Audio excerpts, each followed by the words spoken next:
Well, hello, friends. Good day to you. Hey, today, perhaps you can help me. If you have time, or you can even stop the video now if you want and go get a flashlight. Go get a flashlight. And if you have a kazoo or a noisemaker of some sort and you want to help me out today, that may be good. I'm going to need your help in making some noise again. So if you want to do that, you can pause the video right now and go get a flashlight and a kazoo or some noisemaker and see if you can help me out. All right? So if you've been watching these videos in order, you know that we've been talking about faith from Hebrews chapter 11. And that's where we read about heroes of faith, heroes of the Old Testament who trusted God. And Hebrews chapter 11 verse 1 says this: faith is being sure of what we hope for. It is being sure of what we do not see. So I've been saying, and you're probably tired of hearing me say it if you've been watching all these faith videos, that faith is believing that what God says he will do will happen. Faith is believing that God made the earth, even if we weren't there to see it happen. We live with its result. Faith is believing that there's orange soda in this can, even if we can't see it. So as I said, we've been talking about these heroes of faith mentioned in Hebrews 11.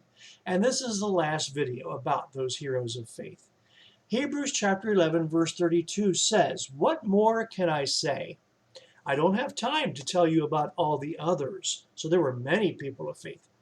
"I don't have time to talk about Gideon, Barak, Samson, and Jephthah. I don't have time to tell about David and Samuel and the prophets."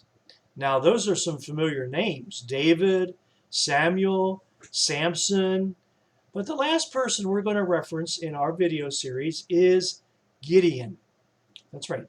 His name was Gideon. So after Joshua died and the children of Israel, the Hebrews, were settled into different parts of the promised land of Palestine, their leaders were people who were called judges. And Gideon was a judge. Now, the stories of these judges can be found in the Old Testament book that's actually named after them, and it's called Judges. It's a very interesting book. You might want to spend some time reading it. So Gideon was one of these judges, and his story can be found in Judges chapter 6, 7, and 8. Now, Gideon was called by God to lead his people, but Gideon questioned God. He said that he was the least important person in his family and in his tribe, so how could God possibly use him?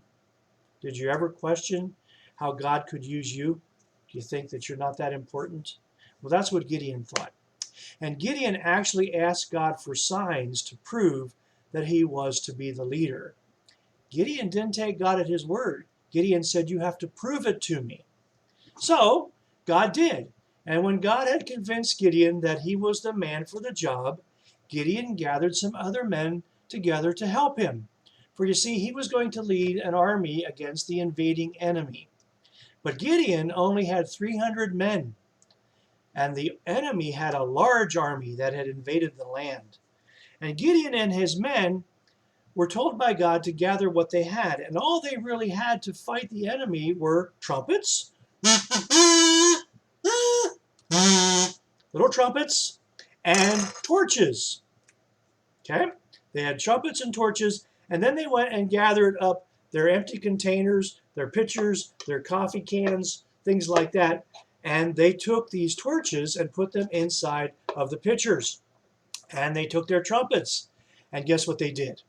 They surrounded the enemy camp at night, and they had different people around the camp, and at a certain time they all blew their trumpets, and they broke their containers, and the torches came out, and they waved them, and they blew their trumpets again, and they cried, "For the sword of the Lord in Gideon." And guess what happened?